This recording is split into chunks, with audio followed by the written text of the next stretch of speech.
Hi, everyone. I'm Jamila Smith-Loud. I work for Google Research, and I lead a team called the Impact Lab. And for a little bit of context, the team that I work on is primarily a social technical team. It's comprised mostly of interdisciplinary researchers.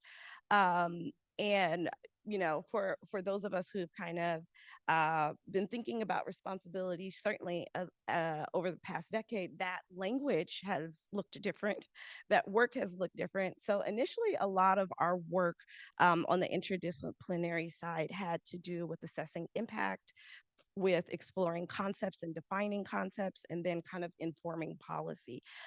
More and more, that work is actually embedded into the technical process.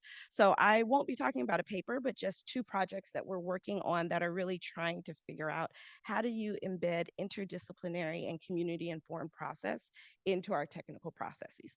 Not perfect projects, but they're certainly, I think, promising in the way that we hope in terms of advancing equity and advancing kind of richer insights. So, uh, let's see, did that work?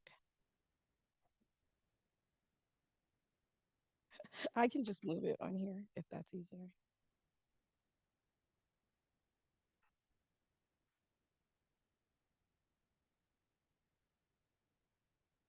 Okay. Yeah, I'll just move it on here. Um, and so, I think broadly, this is a pretty heavy visual, but I think when we're thinking internally about a generative AI product and the entire ecosystem and how everyone fits in, this is maybe certainly a very quick snapshot of it, but certainly thinking about where there's user inputs, where there are safeguards going into the development of the foundational model, and certainly those safeguards going out. And a lot of that is determined by our internal policies. So, kind of safety as determined by the policy team. You'll see at the bottom this kind of line across that is around adversarial testing. And that's the area where I have focused in terms of trying to think about how do we include community and participatory insights into that larger kind of Gen AI ecosystem. And I think holistically, there's a lot of red teaming going on across industry where folks come in and they're probing the models. They're trying to break it based on some area of concern. So, whether that is from a sensitive user concept, whether that's from a sensitive domain, but really, how do we kind of break the model so that we can kind of escalate those concerns back and find fixes? There's this other part around community engagement that's kind of on this side. Where we've been focusing a lot around kind of the responsible data collection as a way to influence the adversarial testing process. So some of the red teaming happens kind of in person, almost like in a hackathon style, where people come in, we're all in a room. Sometimes it's Googlers, sometimes it's people outside, but it really is in the moment, and it does not necessarily include domain experts, community experts, or kind of any research into the domain. It's more kind of in the moment testing. And so we've been thinking a lot about how do we use participatory design in this process in a way to have richer, responsible data sets. Um, and I think, certainly we are have goals around making things safer, making them work better. But I do think there's a trust issue. And certainly I get a lot when I talk externally about how people can trust that the models work. How do they know that they've been tested well? How do we know that there's global representation of the data? And so I think this is kind of a lot of the motivation for this work, and certainly internally with the development of generative products that are moving very, very fast, I find that trust is a really interesting value to be in the conversation with developers and with our product teams, because it's something that we can all align on as something that makes the product better. So I've been leaning on trust. We'll see, as the framing and the values and how we talk about it changes, but this is what I'm leaning on now. A while ago, Google released AI principles, and certainly we continue to use these as a standard to ensure there's some kind of assessment of fairness, harm, that things are beneficial, that they're upholding high standards of scientific excellence, and they're accountable to actual people and to our global users. Um, so this I think is uh, you know something that I'm trying out in terms of a visualization of what it looks like, um, of this kind of social technical research process.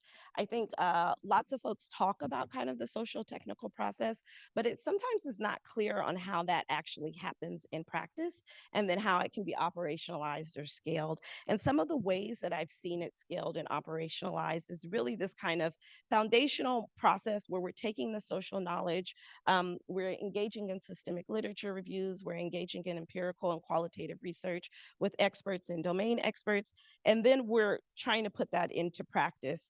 And typically they really go very well into some of our frameworks, some of the guidelines on what models should and should not do, and also into some of the data sets. And so the goal is that this is iterative and we're learning throughout the process, that it's not a static process. But this is a little bit of how I've at least started to visualize how it happens when we try to operationalize it. And I think the need to bring in these types of insights is not, and certainly in working in industry and working in relationship to product, I think people just think that we're thinking about, oh, does it work well? Is it higher quality? Do people want to use it? But I do think that there are um, certain benefits around unveiling global realities that are really, really important in trying to understand context as it's localized globally. And I think it's certainly a complex problem. I think the data that exists on the internet is often Western and doesn't include the realities of many of our users. And so, how do we kind of bring that contextual reality into our product process is of value. And I try to think about, like, how do we move beyond like universal solutions, and really go very, very local. Not always scalable, but the goal is to go very, very local because we think the knowledge is distinct, as opposed to having like huge, like universal solutions. And so, I think many of you are aware of kind of participatory design methods. Here I say community informed methods because a lot of the ways in which we engaged are not traditional or strict to participatory design methodology. And sometimes they're informed by communities in different ways. So the methodologies change a little bit. And so knowing that folks are kind of sensitive about how true we are to true participatory design methodologies, I talk a lot about community informed methods. Um, and for the set of projects, and I'll try to get through this a little bit faster, I'm moving slow, but for the set of projects that I'm going to talk about today, um, in terms of this concept of defining community, we've defined the community a lot as domain experts and as experts in as folks who are advocating for their community. They have some lived experience, but really it's about the expertise. And so wherever that comes from, whether that comes from your professional experience, that comes from community informed advocacy or some other place, but really how do we think about communities as not just geographic based, but really focused around the kind of the community of practice. So yeah, I think this slide is really trying to think about understanding these communities of practice. And so really thinking about groups of people who share knowledge, concern, or passion for something they do. And then they're working to learn how to do it better and interact regularly. And so in some ways, I think that our teams are a part of this community practice. I recognize that being in industry and then working with community participants, there's lots of dynamics that impact whether or not that's a true community of practice. And coming from civil society, I think I had lots of hopes of how this would work, but the realities of kind of being in a big company and then working with communities is something that we could talk for a while. But I do recognize that it's not a true community of practice, but I do think there's a really interesting space that we've carved out for long-term engagement with our community partners. Um, and I'll go. So this first project that I will talk about, and the slide is a few months old, and given the realities of the world, this group is actually called the Emerging AI Research Roundtable. But it is a research roundtable that we've had at Google for about 5 to 6 years. We initially started as part of our governance process. And we had lots of concern about how we were bringing in external expertise into our governance process. And Genevieve is familiar. We've done some work with the ear participants, but they're a really interesting group of folks who represent expertise in different domains. So in housing, in education, in health, in civic participation. So different, certainly different domains. Um, and many of them now are working on their research at the intersection of that domain and technology. But initially, when we started, these were just folks who had domain expertise and were working kind of think tanks at universities and communities. Now I've noticed that a lot of their own research agendas now are much more focused on the intersection of that domain and technology. But I think when we first started, we came from the position that a lot of our questions around fairness, around ethics, how we measure it, how do we know it's working, can come from domains who've already thought about that really well, who've established methodologies. So it didn't really matter if they were technologists or not. It just mattered that they had been thinking about those critical questions, which, is a hard sell in a tech company because folks only, they kind of over index on tech knowledge. And so really trying to sell that there's value in learning from these groups. So like I said, here's some of the kind of positions that they hold in their respective organizations. Everything from directing research to tech equity and law. So lots of kind of variety in terms of their roles and where they come at this work from. And so, like I said, we've been working with this group for a few years, and typically it's a very traditional research roundtable. Sometimes they bring in research, sometimes our researchers or our product teams have questions that are not at the user engagement level and are not at the policy level. So for most tech companies, that's kind of where we engage externally. These questions a lot of times are around harms, they're around impacts, they're around saliency, they're around measurement, and implications of particular measurement strategies. So that's usually where we land. I guess about 18 months ago, Google, like many tech companies, had a real clear focus on generative tech. And so for the last 2 years, we've been talking with this group primarily around generative tech. They were some early users and adopters of our BARD system, which is now Gemini. And certainly some of their immediate feedback around kind of that early BARD system was how well it handled some of these questions around equity, around social justice, around human and civil rights. I think for them, they saw kind of a gap in where our company policies were and where we were able to handle these issues. So that was kind of the start of us trying to think through what our research together would be around generative technology. But it started with them kind of spending a few months as early testers of some of the technology. And so where we decided to land, and sorry, it went into PowerPoint, so the formatting is kind of weird, but where we decided to land was really this work to the first idea was let's create a taxonomy that is helpful for developers and evaluators to understand the concepts that we're talking about that we think are missed by industry policy standards. So we started first just kind of thinking about what that taxonomic structure would be.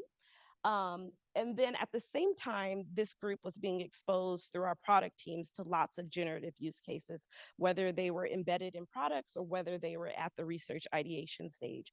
And so we had a process where we would have these kind of semi-structured workshops.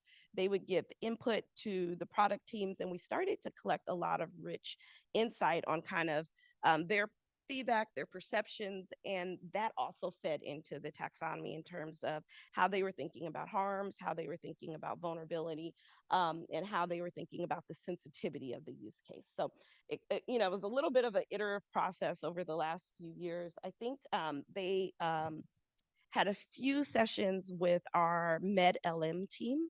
And at that time, it was kind of early stages, and it's really kind of like a very traditional user chatbot where you would go on and ask questions about health questions. And they were really interested in like, okay, we created this taxonomy. Maybe it's worth us focusing on a domain and applying this to that domain. So we did a lot of work as a group in terms of doing literature reviews to understand the equity concerns in that domain, to understand the prioritized sensitive domains, and then, like I said, understanding vulnerability in that context. And so I'll skip past this. This was like a very condensed version of what the initial taxonomy looked like, but it really was about articulating both the harms across domains where we know inequity exists and around groups that might be vulnerable in those contexts. So this is, certainly very, very condensed. It was fleshed out in many ways in terms of clarifying both the harms and the product failures and their relationship to each other, and then how that looks in domains. So just a snapshot of what that looks like. And this is a little bit of our work in trying to think about. So we got to thinking about health as where we would focus in trying to think about what the technical artifact would be in health, and then what were the subdomains and how would we kind of build out that taxonomy. This is where we landed just from the literature review in terms of health subdomains, where the outcomes, the equity outcomes were most severe, and it made sense for us to understand how these chat LMs were responding in those domains.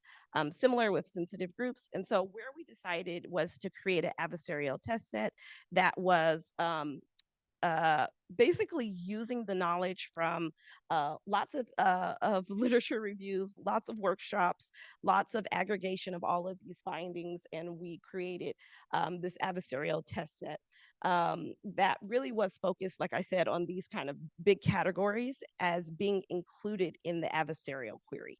And so this is an example of what one of the queries would look like. We did take a lot of our source information um, from the literature reviews as a way to generate queries that captured the domain, that captured the harm, that captured the vulnerable user, but came from like an actual piece of literature as opposed to Jamila's head, right? Like, as opposed to me making it up, which is sometimes a lot how our adversarial testing happens in Red Team. Like, how do we take language and form it into query form and then do some annotation to explain the harm? So in this, you can see that they helped us with that harm annotation part, and our team sprinted on kind of the query development.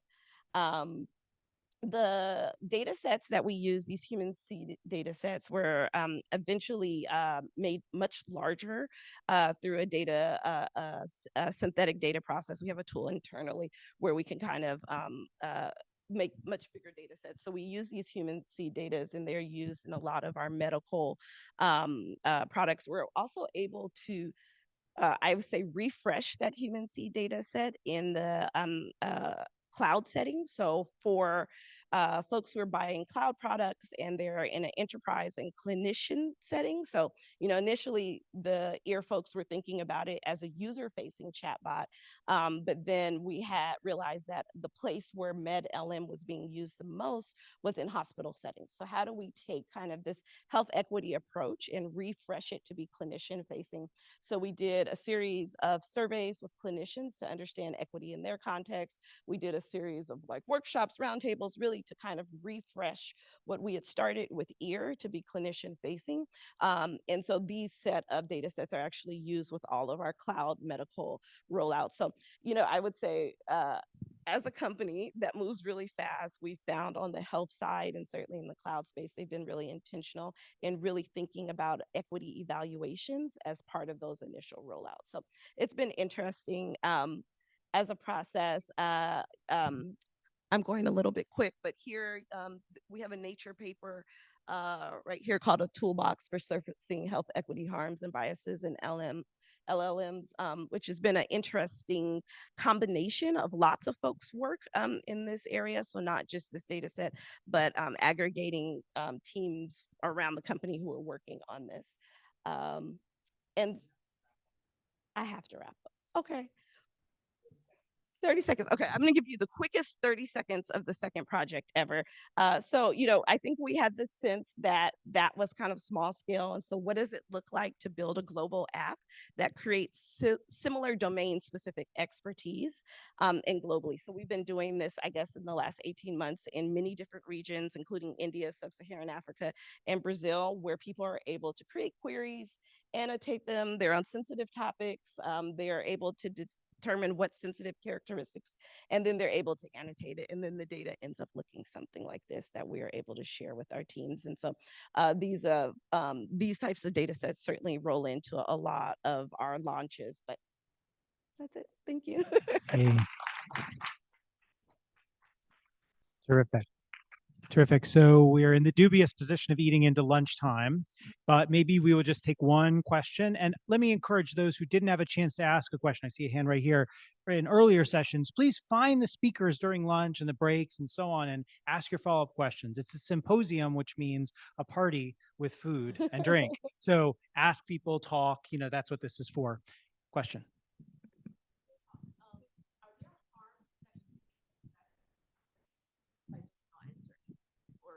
Oh yeah. I mean, I think what can I say? Uh, well, I think for many of our generative tools, if you kind of read the fine print, it still says this is a research project and we're still figuring it out. And certainly there are topic areas that are sensitive. And I think what comes top of mind is like if people are querying about self harm or other kind of violent content, sometimes. You'll get a response that says I'm just the LLM and I can't answer, right? And so I think there are certain safety topics areas where it won't answer because of the complexity. I think we're starting to think about those gray areas of topic areas where it could answer, but what are the implications if the answer is not completely right based on these community informed metrics. And so like one of the things that really came out with health is like, what if it gives me an answer that's right but it's really just not empathetic? It makes me feel bad about myself, and it makes me feel bad about myself based on parts of my identity. And so I think those gray areas are a little bit different than like violent contact, where we know those are established safety concerns. But how do we think about those more gray areas where we're really thinking about how it communicates about equity? So